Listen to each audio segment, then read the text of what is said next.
High প্রিয়া, কেমন আছো তুমি? জি আমি ভালো আছি। বাহ ভাবি, আপনার শাড়ির কালারটা কিন্তু অনেক সুন্দর, আপনাকে দারুণ মানিয়েছে। কি যে বলেন না ভাইয়া। আচ্ছা, থ্যাংক ইউ সো মাচ। তো ভাবি কোথায় যাচ্ছেন? এই যে ফ্রেয়াকে নিয়ে একটু পার্কে যাচ্ছি। ও আচ্ছা, ঠিক আছে ভাবি, যান, সাবধানে যান। কিছু লাগলে আমাকে বলবেন। হ্যাঁ হ্যাঁ অবশ্যই। ভাবি একদিন কফির দাওয়াত রইলো, সময় করে বাসায় আসবেন কিন্তু। কি কি হইতেছে এগুলা? বলো তোমার শাড়ির কালার কি? তোমার শাড়ির কালার সবুজ। না না না না, সবুজ না, মেরুন কালার। এটা মেরুন কালার। না না, এটা তো মেজেন্টা কালার। সারাদিন নিজের বউর সাথে ঘুরো, নিজের বউ কি রঙের শাড়ি পরছে সেটা বলতে পারো না, কিন্তু পাশের পাশের ভাবি কি রঙের শাড়ি পরছে, রংটা অনেক সুন্দর ভাবি সেটা বলতে পারো। তুমি সব কি বলতেছো? এই ভাবির সাথে তোমার কোনো উল্টাপাল্টা কিছু চলতেছে না তো? আস্তাগফিরুল্লাহ, নাউজুবিল্লাহ, তওবা তওবা, তোমার কি মাথা ঠিক আছে? তুমি এগুলো কি বলতেছো? না না না, ব্যাপারটা খুবই সাংঘাতিক। উনার স্বামী থাকে বিদেশ, তুমি উনার শাড়ির রং বলতেছো সুন্দর, অথচ যেদিকে নিজের বউর শাড়ির রং তুমি বলতে পারতেছো না। ব্যাপারটা তো আমার খুব গোলমেলে পাকে যাচ্ছে। বাবু বাবু বাবু, শোনো শোনো বউ, আমার না আসলে শাড়ির কালার মনে থাকে না, একটু বোঝো। এই যে এত সুন্দর কালারের একটা শাড়ি তুমি পরছো, সেটা তো আমি দেখছি, মনেও রাখছি, কিন্তু নামটা মনে ছিল না। তুমি তো জানো আমার কালারের নাম মনে থাকে না। তাই না? তুই শাড়ির কালার চিনিস না, আজকে সারাদিন তুই শাড়ির কালার শিখবি। বস প্রিয়া মামুনি, তুমি যদি আমার প্রশ্নের কিছু উত্তর দাও তাহলে ওই যে টেডি বিয়ারটা দেখছো এটা আমি তোমাকে দিয়ে দিব। আচ্ছা, তোমার রাফি আঙ্কেল কি তোমাদের বাসায় যায়? হ্যাঁ যাই তো। বাসায় গিয়ে কি করে? আম্মুর সাথে গল্প করে। তুমি সত্যি বলছো তো? বাবুরা কি মিথ্যে কথা বলে? প্রিয়া, এই যে এই টেডি বিয়ারটা এখন তোমার, নাও। হ্যালো, হ্যাঁ বলো। তুমি কি পাশের ফ্ল্যাটের ভাবির বাসায় যাও? কোন ভাবি? তুমি কতগুলো ভাবিকে চেনো যে তুমি চিনতেই পারছো না পাশের পাশের ভাবিকে? আল্লাহ চিজি, কি বলতেছো তুমি এইসব? আমি কেন কোনো ভাবির বাসায় যাবো? পাশের বাসার শিলা ভাবিকে তুমি চেনো না, যার স্বামী বিদেশ থাকে, তার বাসায় তুমি যাও না? আল্লাহর কসম, আমি কোনোদিনও তার বাসায় যাই নাই। তাহলে কি প্রিয়া মিথ্যা কথা বলছে? না না আমি তো মিথ্যে কথা বলি না। ও আচ্ছা আচ্ছা, আমার মনে পড়ছে। তোমার মনে আছে ভাবি যেদিন প্রথম এই বাসায় এসে উঠলো, তখন আমার পরিচিত হতে তার বাসায় গেলাম, তুমি তো আমার সাথেই ছিলা। আর ও তো ছোট মানুষ, ওর বোধহয় এগুলো কিছু মনে নাই। তুই আয় আজকে শুধু বাসায়, তোর খবর আছে। আর তিশা শোনো, এরকম কিছু করিনি তিশা। হ্যালো, আজকে আমি শেষ। শ্রেয়া, রাফি আঙ্কেল কি শুধু ওই দিনই গিয়েছিল নাকি প্রায়ই যায়? মাঝে মধ্যেই যাই তো। আঙ্কেল খুব দুষ্টু। আজকে আঙ্কেলের খবর রাখো।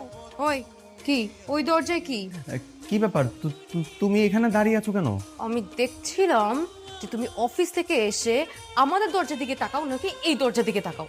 আচ্ছা, আমাদের দরজা তো খোলা, তারপরে তুমি খোলা দরজায় না তাকিয়ে এই বন্ধ দরজায় নজর কেন দিলা? এই দরজার প্রতি তোমার এত ইন্টারেস্ট কেন সেটা বলো। নো ইন্টারেস্ট, কোনো ইন্টারেস্ট আমার নাই।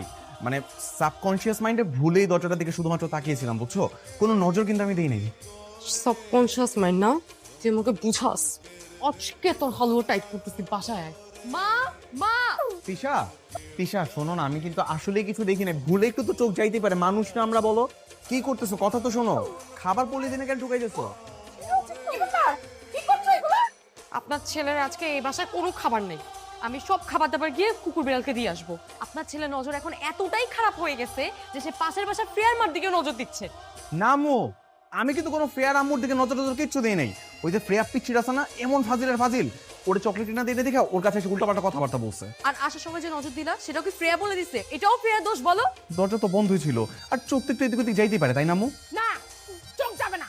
কেন যাবে তোর চোখ? হ্যাঁ বৌমা, তুমি না একটা কাজ করো, ওর চোখ দুটো তুলে না ওই দুটাও তুমি কুকুর বেড়ালকে দিয়ে আসো। নজর খারাপ ছেলে থেকে কানা ছেলে অনেক। আম্মু তুমিও? আজকে তোমার এই বাসায় কোনো খাবার নাই, না কিচেনে না ফ্রিজে, কোথাও না। আজকে তুমি সারা রাত না খেয়ে থাকবা। আম্মু তিশা, সরো।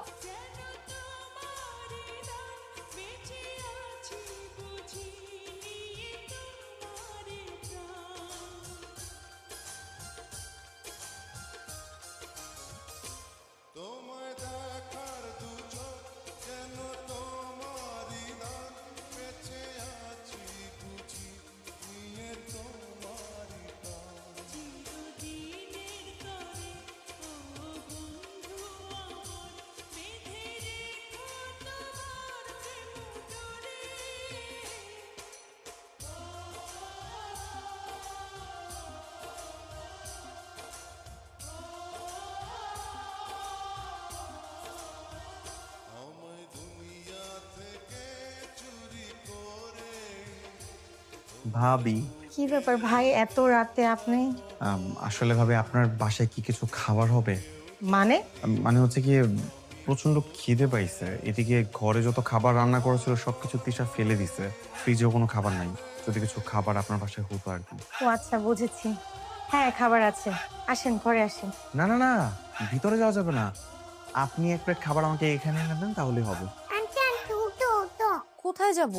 আমার আমি তো আঙ্কেল ডিউটি করতে। আঙ্কেল মানে রাফি? হ্যাঁ রাখি আঙ্কেল। ভাবি, এটাকে আপনি নিজের হাতে রান্না? জি। ভাবি, আপনার রান্না এত মজা, মানে আমার কাছে মনে হচ্ছে আমি জীবনে এত মজার খাবার খাইনি। আমার ঘরে কেউ এত ভালো রান্না বান্না করতে পারে না। আমি যদি পারতাম প্রত্যেকদিন একবেলা করে হলো আপনার ঘরে আপনার হাতে রান্না খাইতে আসতাম।